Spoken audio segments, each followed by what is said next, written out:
things that can't be attacked is your self-custody Bitcoin. And one of the things that can be attacked is the ETF. You can't be exposed to that. That's my view. It's not a good idea.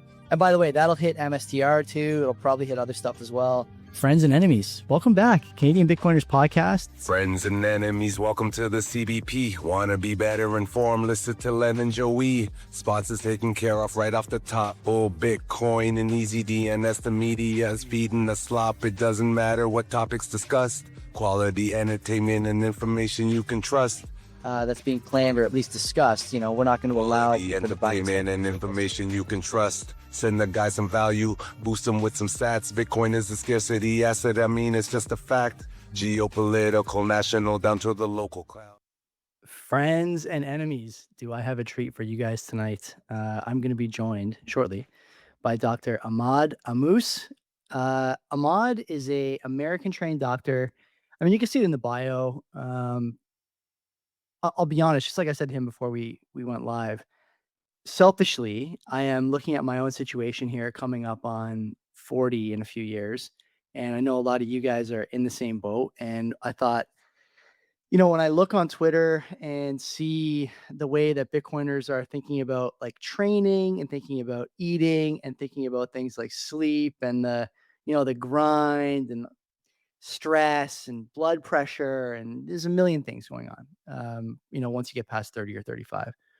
And these are, I think, in no small part, thanks to media and fiat medicine, they're difficult waters to navigate. And Dr. Ammous is going to help us sort of separate the nonsense there from good advice, good information. And I want to get him to give us some best practices and best habits. But before we start, as always, the sponsor is EasyDNS. Mark is the friendly neighborhood registrar, the best place for you to buy a domain, port a domain if you already own one, and start your website, start your business over there with EasyDNS. He's got everything to keep you safe and your clients safe, your customers safe, your data safe, their data safe, more importantly. Domain share, easy mail, all for a couple of bucks extra. You can't beat it. We talk a lot on the Access of Easy podcast that we do for Mark and EasyDNS about the number of ways that people are gunning for your data now. It truly never stops. When you think about the way that many services, customer service specifically, are being exported to the third world, social engineering becomes a threat, honeypots become a threat, and obviously, as governments crack down, they also become a threat to your business, your data, and honestly, your way of life in a lot of ways. But Mark's got you covered. And don't forget, before MSTR, and before MetaPlanet and Semler Scientific, all these companies, Mark was running a Bitcoin treasury strategy over at EasyDNS, which, I mean, come on, you can't beat that.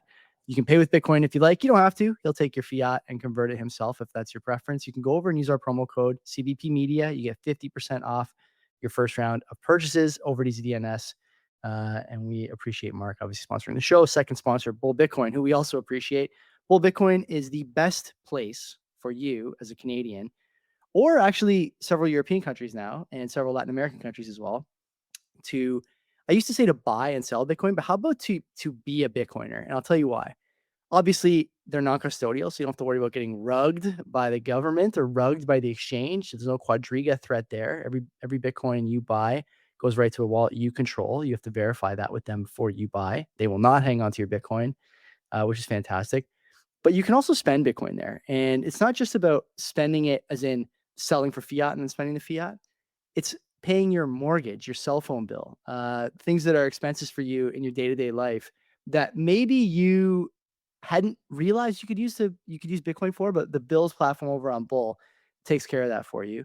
And of course, the team led by Francis, the most extreme group of guys and gals on the planet in both official languages. And we love them for it. So go over, use the code CBP, I think, and you get 0.25%, so 25 basis points off all your fees for life. Can't beat that. We like that offer, and we appreciate them sponsoring the show as well. Here's Dr. Ahmad Ammous. Sir, I have to tell you, I've been looking at your Twitter feed. I oftentimes when I have guests on, especially first-time guests, I don't agree with everything they say. I agree with almost everything you say, though. And so, most of the time I would say, okay, well, we'll have some points of disagreement and we'll be able to talk a little bit about the things I like and the things I don't like. But I either agree with what you say or I don't know enough to disagree. So we're going to have some fun tonight. First of all, I want to thank you for coming on. How are you doing tonight, my friend? Thank you, Joey. I appreciate the invite. Honored to be here. Excellent. Tell people a bit about your story. I think a lot of people obviously know that you're a doctor. You have some gripes, legitimate, I would say, with the medical. I don't want to say with the profession, but with the field. We'll call it the field and the research and some of the accepted norms. But tell people a bit about your history, your education, and how did you get to where you are now in terms of your thinking about medicine, specifically fiat medicine, I guess. Yeah, so I'm a physician. I've always dreamt of being a physician. My dad was a physician and he inspired me. I've always wanted to follow his role model. I worked hard to get into medical school. And in medical school, I was just very disappointed with how the system works. I saw people who have had the same disease for 15, 20 years. They've been taking all the medications as their doctor prescribes because that's what all modern doctors do, just give medications. And still, I have asked them, how much improvement did you get with these medications? And they would tell you maybe 30%. And it was very disturbing for me. I've worked so hard to get into medical school, and I have all these years ahead of me of training still to go. And all of this just to improve people by 30%. And so it was a bit of a like a tough moment in my life. And I decided to just go in and search for, well, why doesn't modern medicine work for people? Why don't pills work for people? And I discovered that the medical system is very broken and very corrupt. And I've kind of made it my mission to try and raise awareness about this for people. Talk to me a bit about this corruption of the medical system. One of the things I think, I'll speak personally here and for the people that I know, Bitcoiners and non-Bitcoiners.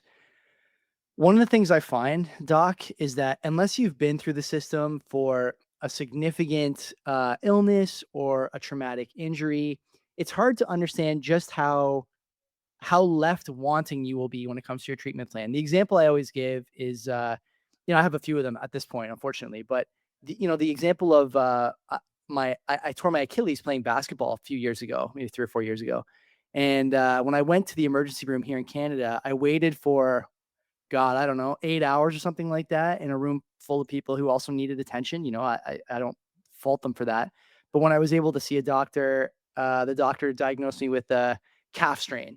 And I had to sort of navigate the system for myself in the following 24 hours with this Achilles tear until I was able to get into a cast and see a competent orthopedic surgeon. And so, like, this is a difficult thing. I think for people who are on the illness side, they they notice that, like you said, they're on medication forever. It's a lifetime subscription to things like statins, for example, or other medications for chronic illnesses. Like, I don't know, what's a good example? Maybe gout in someone my age or a little older, or any of these other illnesses that you find you're just taking pills every day or every week or going for injections or whatever. And I think one of the reasons I have a hard time describing to people that the system is broken is because they've not experienced it themselves. They've never been through a traumatic injury or an illness. And I wish them no harm and no involvement with the medical system, obviously. But from your point of view, what are some of the things people should be looking at when they're considering whether or not a system like the medical system is, corrupted by money? Obviously, I agree with you, but I'm curious for people who have not experienced it, how do you convince them? What is the red pill you give them? Yeah, I mean, if you go to a car mechanic in order to get your car fixed and you leave the mechanic and the car is still not working, that's a very good sign that this mechanic sucks. The unfortunate reality is that all of modern healthcare sucks, that we take it for granted that I leave the doctor's office not fixed. And this is how bad the system is. And this has only been the case for the last 120 years. This all started in the early 1900s with the creation of our modern medical system. So it started in the US, but unfortunately, it migrated everywhere because of the strength of the US dollar. It started with something with the creation of the American Medical Association. And the goal of the American Medical Association was to standardize medicine in the US. Mm. And they based their policies on this report called the Flexner Report, which was written in 1913. And the goal of the Flexner Report was to standardize medical education everywhere, to make it so all medical schools follow the scientific way.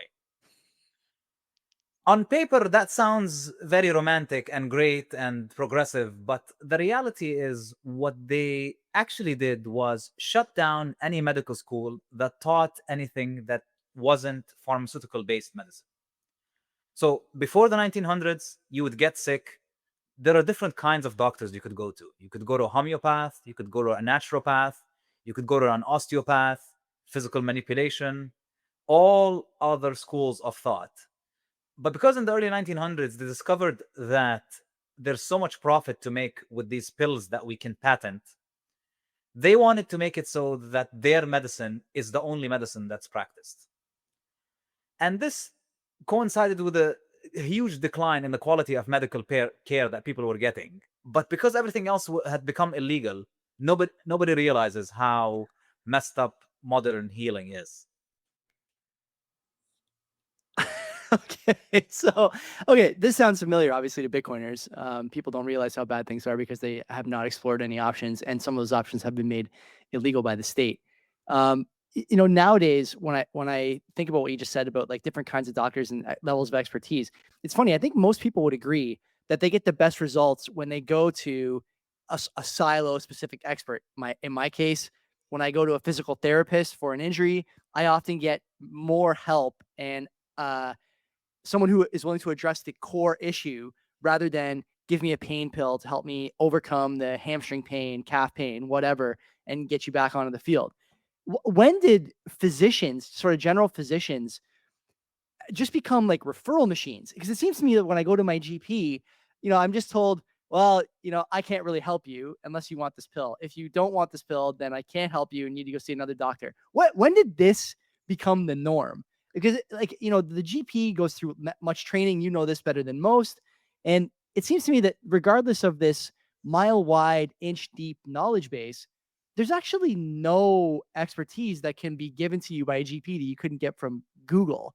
And yet you need the GP as your sort of foot in the door to the rest of the system. Why is that? What is going on in medical schools that general practitioners, general physicians can't give you any sound advice anymore? Maybe that's just me. I mean, if I'm wrong about that, tell me, but it seems to me to be the case. No, it's 100%. I mean, the way the medical school structure is created, it's how can we teach you a skill that can make money for the system? So that's the entire model is, so are we going to teach you how to perform expensive surgeries? Are we going to teach you how to sell these expensive injections? Or are we going to teach you how to sell these toxic but expensive medications? So the people who subspecialize are the ones who get to the point where they make the big bucks and get big bucks to the system. The ones that don't really specialize become the general practitioners, and it's not because they're dumb or because they're inferior. It's just they weren't taught the skills that the specialists do, and the skills that the specialists do is also something that's not that great for you. It's the most specialized and the most money making thing for the system. In your opinion, then, should people be going to doctors as a first line of defense from whatever ails them? Like, I didn't think we would get to this question, to be honest with you, but we may as well talk about it. It sounds to me like there's at least some possibility that going to a doctor is not only not going to help you, but you may get advice that's not accurate or misincentivized. So is a doctor really the place you want to be going as a first line of defense against, injury, sickness, whatever? Or is there somewhere better that people should go? Maybe the better question is there somewhere where there's somebody more competent than a general practitioner in 2025 that they should go? Yeah, I mean, you will find some gems out there between, in the bet some hidden gems, some doctors that actually like to think outside the box. They like to look at your diet, they like to look at your lifestyle. They're very hard to come by, and you won't find it in just the random general practitioner that you find. The important to point out is the modern medical system is not completely in the wrong. Its treatment of acute injuries and trauma and burns, the progress we've made over the last 30-40 years is absolutely incredible. Like, a patient would much rather get hit by a car now than they would 40 years ago. So definitely seek medical attention for things like that. Unfortunately, that model of, you come in, we do something to you, and we discharge you, you're better. That model doesn't work for chronic disease or for everyday ailments. That model, in order to fix these sorts of issues, you need to address people's lifestyle, which modern medicine doesn't do. And so, if you're going to your general practitioner for things like that, their only thought is, what's the quick fix? And the quick fix is always a pill or a referral to someone who is going to do a more complicated procedure for you. And that might be detrimental for some people. So let's talk a bit about some of these chronic illnesses, chronic diseases, and some of the chronic misgivings that I think people are experiencing. Well, maybe we'll start with that, and I'll let you guide a little bit here. For someone who's 25, there's probably not much wrong. Things are good. They barely even get hangovers when they drink. They never get hurt. They're made of rubber. And when you turn 30, things start to change. And 35, they change a bit more. 40, they change a bit more. But there's things that are affecting people at 30 that maybe they don't realize is going to compound and make their 35 and 40 years a lot more difficult. What are the things in your view that are affecting people without them realizing they're being affected by it, that are going to make life difficult for them 5, 10 years down the road? I mean, people talk a lot about diet. I think that is probably number two for me Oh, in the importance. I think number one most important thing is our light environment. We are constantly living in a environment surrounded by artificial light. Uh, this is a very foreign environment than the environment we were evolutionarily adapted to. And the reason is that LED bulbs, which emit blue light, they emit blue light in a spectrum. Like, blue light doesn't exist in isolation in nature; it always exists with other colors from the spectrum. Blue light directly on your body is actually toxic to your cells.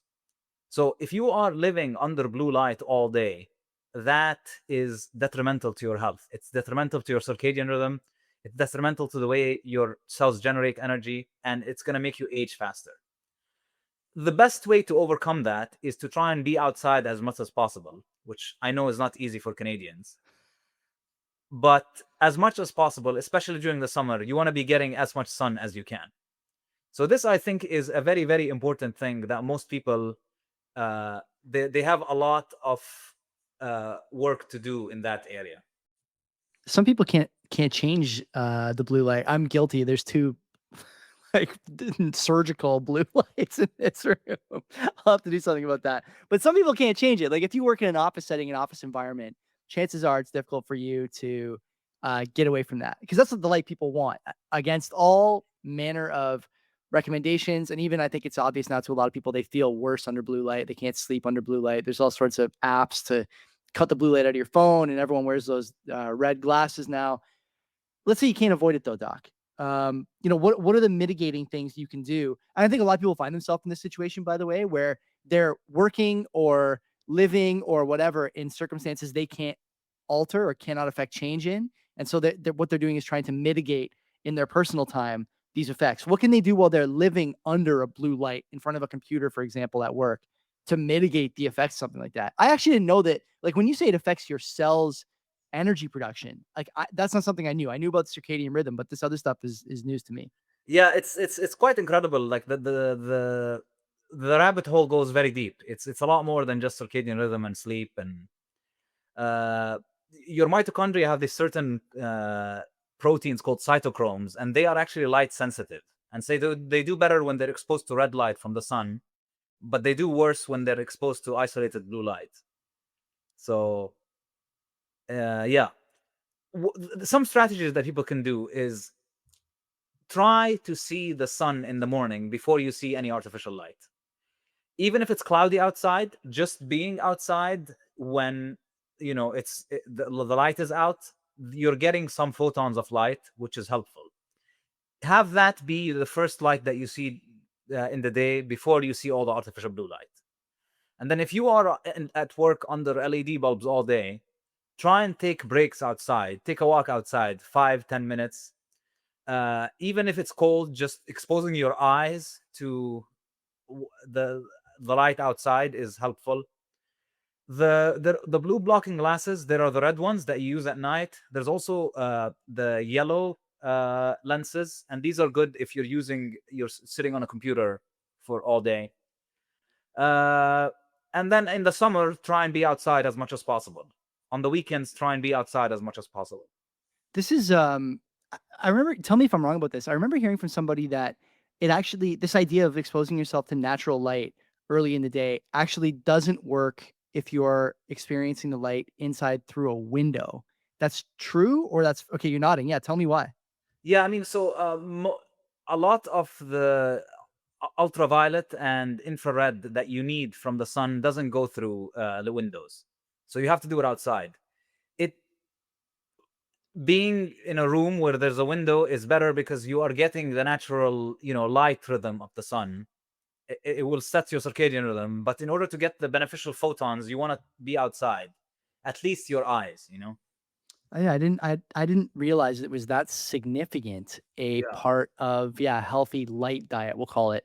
One of the other trends I want to talk to you about is this trend of, we'll call it like hyperhydration. Okay, you can see me drinking out of a water bottle here, the size of a small artillery shell, and like I'm drinking water all the time, man. Everyone I know is drinking water all the time, whether I'm thirsty or not. I'm having a sip here, sip there, sip before bed, sip in the morning. It feels to me like Big Water is making a lot of money. These Yeti cans are, yeah, $100 each. Everyone's got a Nalgene bottle, no BPA's. Everyone's got water all the time, and stickers for the bottles, and we need a water break. Water. I realize hydration is important. But there are some people, especially in the fitness community, that say that too much water is actually detrimental to the way you digest food. I understand that there's at least some potential that if you drink water too quickly after eating, you're washing away enzymes that are being used in your system to properly digest and absorb the foods that you're eating. Is there truth to this? First of all, do you know about this, this thinking, this theory? I assume you do.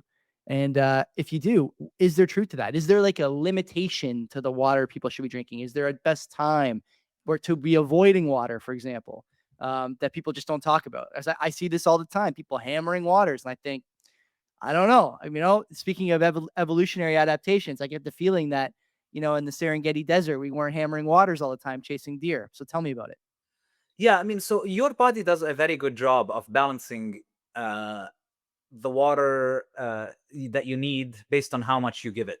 So, I mean, you could do well with 6 glasses a day, but it could also make you adjust to getting drinking 12 glasses a day. How much you need is based on your activity level. I think a lot of us feel thirsty all the time. It's not because we need water. It's actually because we need salts.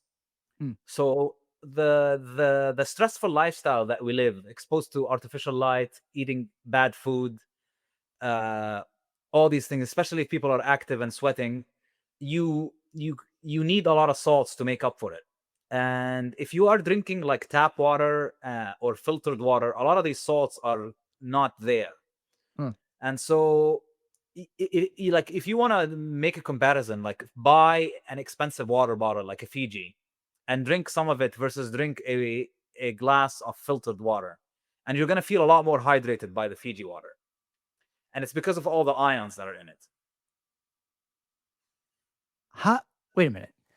If you had told me that Fiji water, I mean, if maybe not you, but if someone who wasn't a doctor told me that Fiji water was going to hydrate me more, I would have said that's bullshit. I don't buy that. I don't buy the labeling. I don't believe this.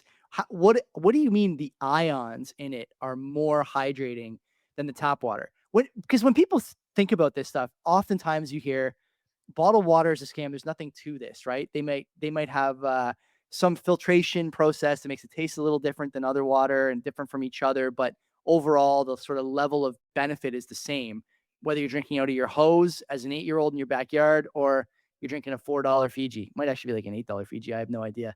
What do you mean by this ion stuff? So, very good distinction in water, in bottled water, to look at like filtered water or versus like bottled water from a spring. So Fiji, Evian, here we have Poland Spring. All these brands, they are directly bottled from a natural source. While like other like smart water or Dasani, what they are is just, city water that's filtered. Okay. The difference between these two is the ions that are in the water, as in the minerals: magnesium, sodium, potassium, calcium, etc. And a lot of our craving for hydration is to get a solution that has these. So if you keep drinking a lot of filtered water that doesn't have these ions, you're not getting enough, and that's why you keep craving more and more. Can you supplement that with diet? Like with the You food you can. eat? Yeah? Yeah, I mean, my general recommendation is, if you're drinking filtered water, make sure you have a good quality salt that you're using in your diet. So like good Himalayan salt or good Celtic salt. These salts are from, it's always better to buy land salt rather than sea salt. Land salt contains more ions versus sea salt. And these can help overcome the lack of minerals that you're getting in your water. This is actionable advice, land salt over sea salt. I had obviously never thought about that. The only salt I have in my, cabinet, I don't know, I don't even know what it is. It's pink, whatever that means. Talk to me a bit, speaking about the salt in my cabinet. I say this to my wife all the time. I'm pretty sure every time I grind that salt onto anything, it's more plastic coming out than salt. This microplastics thing, everyone talking about, there's microplastics in my skin, in my water, in my balls, no matter where I'm going. Okay. If you do a cross section of me at any given time, I'm like, 50% protein, 40% creatine, 10% plastic. Is this really something I need to be worried about? Do I have to like drink only out of glass? Do I have to only cut my meat on rocks that are in the park near my house? Like what are people really going overboard here? Or is it something that I have to be concerned about? I mean, it is something that you should try and work on, The less, the better. You also want to live your life. So there are changes that you can make. You can get a wooden cutting board. It's not that expensive. You can try and use, instead of the plastic Tupperwares, try and use glass Tupperwares, Try and don't drink from plastic bottles that often, only if you need to. The less, the better. In general, you know, they do have a biologic effect. If you do have a good metabolism, though, especially a good circadian rhythm, good light biology, your body is very good at detoxing these things. So that would be my priority versus worrying about the microplastics. This is great. I've never heard anyone say I can eliminate most of the microplastics if I just get rid of these goddamn lights all over my house. Yeah, it's pretty important. It's pretty I love that. important. I mean, I yeah. if you're in blue light all the time, it's kind of like you're swimming in plastic all the time. It's it's that Uh, powerful. is it true that so this is we can kind of pivot to sleep here, which I think is important. A lot of people these days, in no small part thanks to the phone, and other things like people having kids, your circadian rhythm takes a bit of a beating, and whether it's, again, I'll refer to my own situation here. I'm sure a lot of people are in the same boat.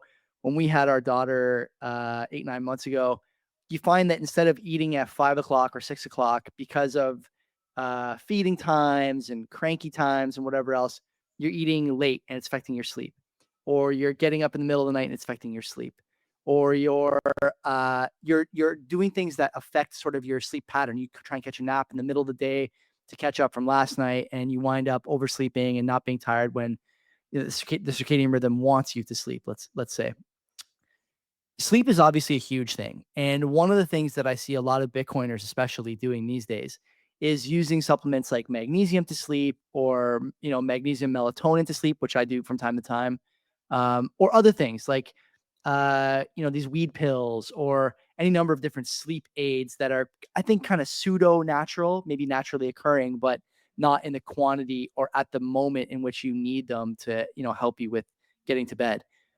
Where do you draw the line, you think, between the importance of sleep and trying to get that sleep naturally? In my view, sleep is probably the most important thing, whether it's for training, for focus, for work, whatever. And so I think there's like a little give and take there. You might not want to do it every night, but if you find yourself not tired at 10 or 11 o'clock when you usually go to bed, you got to get to bed. Is there a line that people should be thinking about there? Or is sleep really the, ace in the deck and everything else is secondary so long as you're not, I don't want to say abusing, but let's just use that word abusing some of these supplements that might help you get to sleep. Yeah, I mean, it's a lot more important to think of sleep in terms of light. Light is the most important input for your sleep. Okay, no supplement is gonna do help you more than improving your light environment. And the way you do that is, if you get sunlight during the day, it actually makes you generate more melatonin at night. So that's one. Hmm. Number two is, although it's difficult to do in modern life, but as much as possible, after sunset, you want to make your room as dark as possible. If you need to use blue light during the day because that's how your work does it, at night only use either red light or incandescent bulbs. Okay, and try and make it as dark as possible. In the beginning, it's going to be weird adjusting to it, but like your eyes will get used to it, and you'll start to feel that things are slowing down a little bit after sunset, so that you go into sleep uh, more ready. Okay, the natural way our body does it is you start generating melatonin at sunset. The moment the light starts going down is when you start generating melatonin. But because these days, when the sun goes down, we turn lights off. Our body doesn't start generating melatonin. It only starts doing it when you're in bed and you've turned the lights off. So you don't have that much melatonin going into bed. While if you were in a dark environment before, you're gonna gradually build up the melatonin so that in 2 or 3 hours after sunset, you are toasted. You are ready for bed. Do you think that light I mean, this is interesting. I didn't know we were gonna go into this light thing so deeply, but it seems to me that this is important now. Um, what effect does the light diet of the average, I don't know, I guess fertile age man and woman have on fertility? There's obviously like a fertility crisis now. Part of it is, economic and fiat nonsense, but I think another part of it is physiological. What effect does that sort of thing have on your fertility? It's huge. Is it okay? Yeah. So the main issue with all this artificial light stuff is it disturbs your hormone synthesis in the body. Many different pathways, many different ways, but like one of the most important ones is that it increases your cortisol, which is a stress hormone. And if your body is not generating, it has to generate a lot of cortisol. It uses the building blocks for other hormones, including testosterone, estrogen, and progesterone. So there is a testosterone crisis now, and I think the reason is artificial light. People on audio won't be able to see me looking off the screen here. Okay, I am with you on the testosterone crisis. I told you in our email I kind of want to talk about TRT, but we don't have to. I do think there's a crisis though in testosterone in men, and you can see it in a number of different ways. I think most acutely for me, the thing that I've noticed over the last 10 years or so is something that people are pointing out online now that I was never able to articulate until I saw it.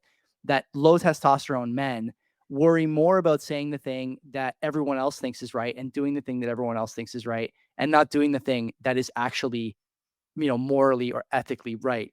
I see it in stupid political causes. I see it in stupid, um, you know, there's things I want to say that I will not say on this air because I don't want to get demonetized. But there's crisis of testosterone. Light is one contributing factor. You're saying for sure. What about diet? We've obviously seen a rise in plant based. We've seen a rise in intermittent fasting. We've seen a rise in carb free. What is the most likely set of culprits here outside of the light diet for the average man in terms of their lacking testosterone? And if you don't mind, Doc, talk to me a bit about like how you're defining a crisis in testosterone. Because if you go to a doctor these days, um, they will often tell you you are within the reference range for free testosterone. And that range changes all the time. There's probably some incentives there that you know about that I don't.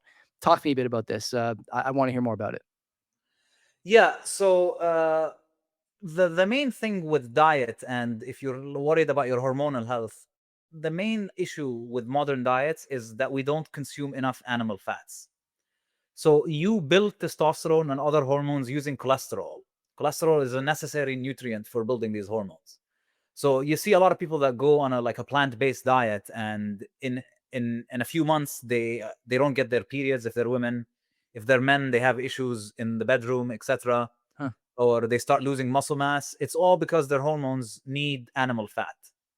So this entire push for processed vegetable seed oils and stay away from animal fat, that's one of the factors that's doing this.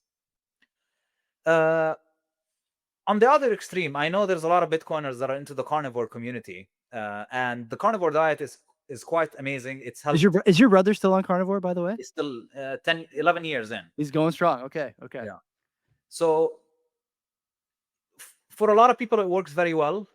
I have seen it for a lot of people though that prolonged, ketosis, being in low carb, also creates stress on the body, also elevates your cortisol, which on the long run can also lower your testosterone. And the best way to kind of stop that from happening is integrating some healthy seasonal carbs in your diet.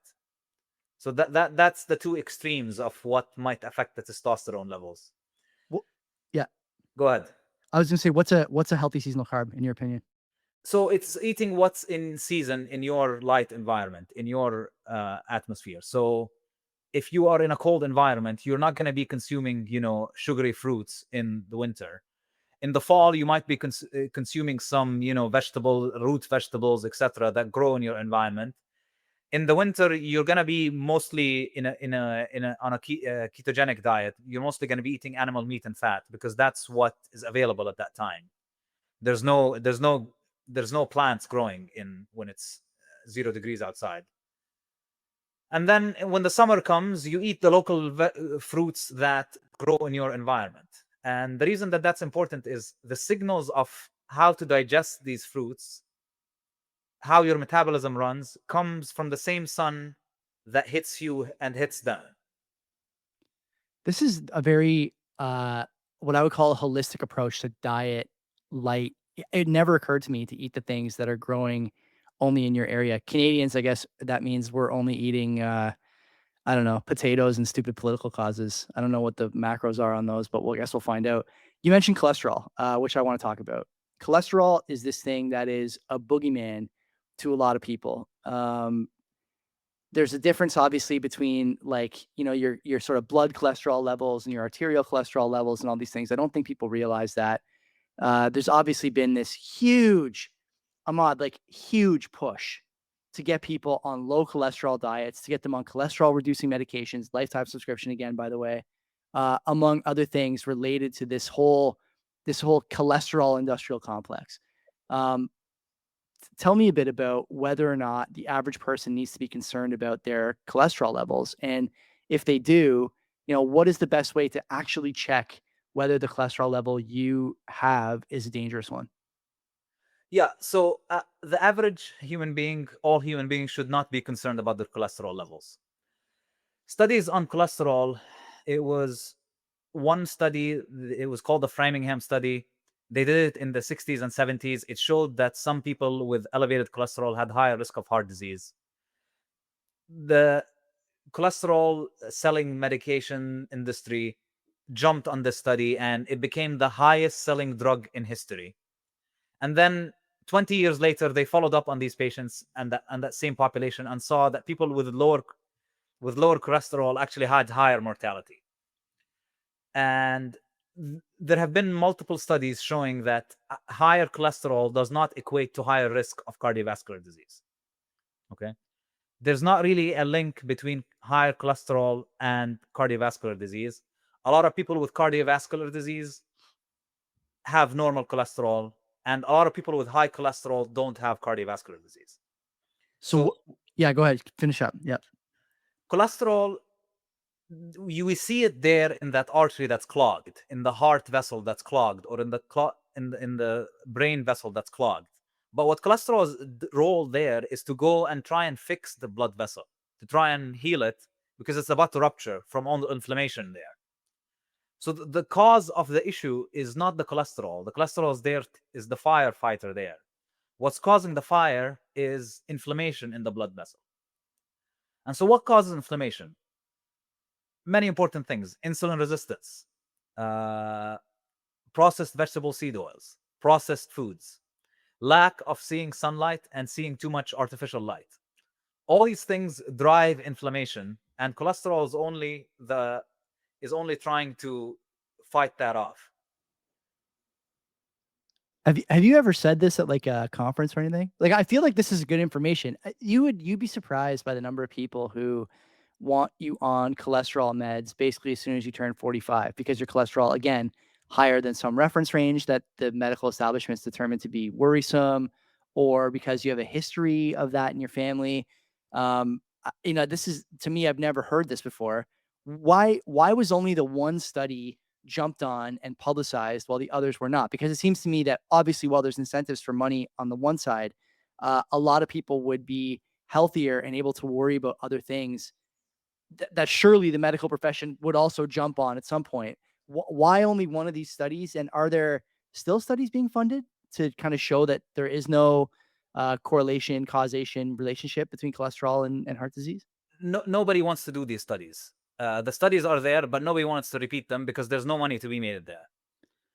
Uh, this this is such a monumental drug in the history of medicine that, yeah, like, if what I'm telling you becomes mainstream, like, this is billions and billions of dollars we're talking about. This is the highest selling medication in history. It's the first medication in history to be prescribed based on a blood test.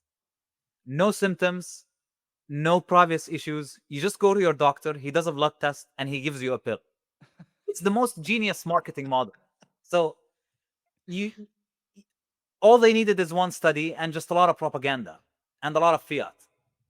Do you think? I mean, this is a question that I think a lot of people are asking. I saw this on Twitter the other day, and I commented on it and got a few replies. The other big one for people now is blood pressure. Here in Canada, for a few years now, we've had everyone basically try and take your blood pressure in the medical community, whether it's your doctor, your orthodontist, your dentist. Everyone wants to take your blood pressure and tell you that you're elevated, high, whatever. They don't really consider things like, I'll be honest with you. Last time I went to the dentist, my blood pressure was a little higher than, I guess, the reference range for someone my age. And the first thing I said to my dentist is, I've been lying on my back for 45 minutes. I worked out this morning for an hour. I had a couple of coffees this morning. Is it high or is it something to be concerned about? And, they don't really know. But they're telling you this is the range and you need to go, follow up on this or whatever. Blood pressure has become a boogeyman for a lot of people. It's called the silent killer. I think in medical circles, you see that oftentimes on TV, American TV commercials advertising blood pressure meds, among other things. And I think it's got a lot of people concerned. For me, in my family history, my father had to have a stent put in years and years ago. His father, God rest his soul, same thing. And so, this blood pressure measurement has become pretty prevalent. I mean, you go to any family get together, there's three things you're probably going to talk about: the food, the dessert, and whether someone has high blood pressure. Should people be concerned about this, or would you put that in the same basket as cholesterol? Yeah, so in the 70s, the normal blood pressure was 160 over 90. Okay. The lower you, like, if overnight we say the normal blood pressure is now 140, then you have increased the number of blood pressure medications you can sell by like 200%. Okay. Okay. So they've done that over the years, until recently, where it was 120, but now they're becoming a little bit more lenient because they're realizing it's absolutely insane to try and lower blood pressure to less than 120. Uh, Having high blood pressure is an indicator that there's a lot of stress in the system and something needs to be done about that. But high blood pressure doesn't mean that you're deficient in medications. It means there's another issue that you need to address that's causing this high blood pressure. And what is high blood pressure in your opinion? Like, 'cause like you said, I think the number is 120. I've seen, in my whatever 15 minutes of research the other day, uh, it used to be your age plus 100, right? Was Yes. your Yeah, and so that's obviously changed quite a bit, like many other measuring sticks have. The proponents of these medications and these um, interventions, we'll call them to be generous, will say that, well, the research has improved and we now know that this is more dangerous. What is the number people should be concerned about? We'll stick with the Bitcoiners. Okay, let's say 35 to 45. What is the number where I get a measurement of this? I should go see somebody. I should go see Dr. Ammous about this measurement I got. Yeah, I mean, if you're persistently above 140, if you're 50 in 150s, 160s persistently, it's showing that there's some tension in the system somewhere. Mhm. And my recommendation wouldn't be jumping on pills. My recommendation would be to try and figure out what the cause is. And so that would be my approach. I mean, my recommendation is you need to be worrying about your diet and your light and stressors in your life before your blood pressure goes up.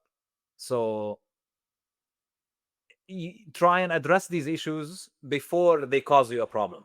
This is exactly what I want to hear, and I think what a lot of people need to hear is that, a pill may make you feel better in the short term, but there's just never enough discussion about the side effects and never enough discussion about how not changing the root cause of your problems will lead to further problems down the road. If you change one faulty part in a car engine, for example, other parts will give way down the road. Just because you reset the engine light doesn't mean the engine is fixed. And so I really like that analogy. Um, what are the sort of thoughts these days? We'll wrap on this question. Then I want to ask you one more to get you out of here. The other thing I see now, in Bitcoiners especially, is a lot of people opting out of alcohol. Alcohol, I think, is pretty detrimental to your system. I was out on Friday night with two friends of mine. One, a back surgeon at a local hospital, who's done some great work actually outside of that hospital as well. And he was telling me that, alcohol is a thing that they see all the time uh, in his profession. People that come for surgeries in their 80s and 90s to fix issues with their back, for example, they're lucid if they're not drinking, and if they have drank or spent a lifetime, even moderate drinking, oftentimes surgery is not the right answer because they're just not lucid enough to go through the recovery process. Obviously, there's been a drop off in young people drinking. In my opinion, it's probably because they just don't do anything socially anymore, or because they're favoring drugs or other, prescription meds, even to kind of get their kicks. But that aside, um, there's clearly a push in a lot of ways to get people off of alcohol. Is it good? Is it bad? How many drinks? What should we be drinking? Obviously, I think there's a lot of these seed oils and other, manufactured things in beer and other booze. But tell me, is this something that the average person needs to be concerned with? Is one drink a week okay? Is 10 drinks a month? Like, what is the number? What is the thinking on this in your view? I I find it hard to tell people, oh, you should be drinking because it's healthy for you. I don't like the benefits of red wine. It's because there's some antioxidants in it, but there are a million other ways you can get antioxidants. Mhm. If it's good for your social life, if you enjoy having a glass of wine with your parents once a week, if you like getting a beer with your buddies once in a while, then that's fine. That is also important for human beings. We are social animals. So that is the good things about it. The bad things about alcohol, in my opinion, is that it's very difficult for people to have a healthy relationship with it. Mm. It's kind of like you either have a hate relationship with it or you don't do it that much. So that's what I don't like about it. And I feel part of the problem with it is not as much physical as it is psychological, where you kind of like your entire existence becomes that I just can't wait for that crutch that's going to get me out of my current misery. And so your entire lifestyle starts becoming dependent on I can't wait till Friday night to go to the pub, etc. And that is not good for your mental health, I think. I So, think that's true. I think you're right about that. yeah. Do you ever think about, sometimes I see these studies, and actually this is not just about, wine and better longevity and some of these other things you see from time to time on the web, and honestly in academic journals as well. The thing I don't think people have a good hold on, honestly, is the difference between correlation and causation. For example, this having a glass of wine once a week will extend your life by an average of 4 years or something like that. It's not the wine that's extending your life. What it is your ability to restrict yourself to one drink a week and probably have friends in your life that also restrict themselves to one drink a week. It says something about your lifestyle and your discipline and all these things. Do you have a couple of examples of other sort of correlation causation, uh, you know, relationships that have become popular but probably are not, they're sort of selling a false bill of goods? Yeah, I mean, unfortunately, there's a lot of them, and the like one of the most famous one is they say that meat causes colon cancer, Hmm. and this is based on also a epidemiological correlation little study where they compared vegans to people that have the standard American diet. And the standard American diet, how it differs from the vegan is because they have meat. Yeah. The problem is not the hamburger, the fries and the Coke they're drinking, it's the burger patty. And people on the standard American diet have higher rates of colon cancer than people that are vegan, because vegans are also healthy in other ways, and they use that as a push against red meat. So that's a very common one. There's also other studies on red meat in general with heart disease, which also falsify correlation with causation. I yeah, I happen to agree. That American Diet one is good. They talk about the burger, but they don't talk about the fries and Coke. Doc, you've been a great first time guest. We're definitely gonna have you back on, but I have to go into the archives here and ask a question that I've not asked in a long time. When we were a young show years and years ago, your brother came on. He's one of our first guests. I don't remember how we got him, but what I used to do is ask the guest if they thought they could beat the person I wanted to get on the show next in a foot race, 40-yard foot race. I haven't asked this question in years, but since you and your brother have both been on, if it's prime Saifuddin versus prime Ahmad in a parking lot, 40 yards, do you think you would win a foot race against your brother, or do you think he would take you? He's taller than I am. I am pretty short, so I think that gives him a pretty good advantage. 40 yards isn't that long. Doc, if you got torque off the starting line, he's going to take a while to get to top speed. Yeah. That 40 yards is going to go pretty quick, man. I guess we're gonna have to try it, me and him, and see. We'll let you Yeah. know. We'll record it. Okay. Sure. Sure. Dr. Ahmad Ammous, tell people where they can find out more about you, your website, your Twitter feed. The floor's all yours, my friend. Thanks, Joey. I'm at Ammous MD. I'm most active on Twitter. You can also find me on ammosmd.com. Shoot me an email. Send me a message. Happy to chat. Both are in the show notes. Thank you guys for watching and listening. Thank you, Doc, for coming on. We'll see you next time. Thank you. Great job.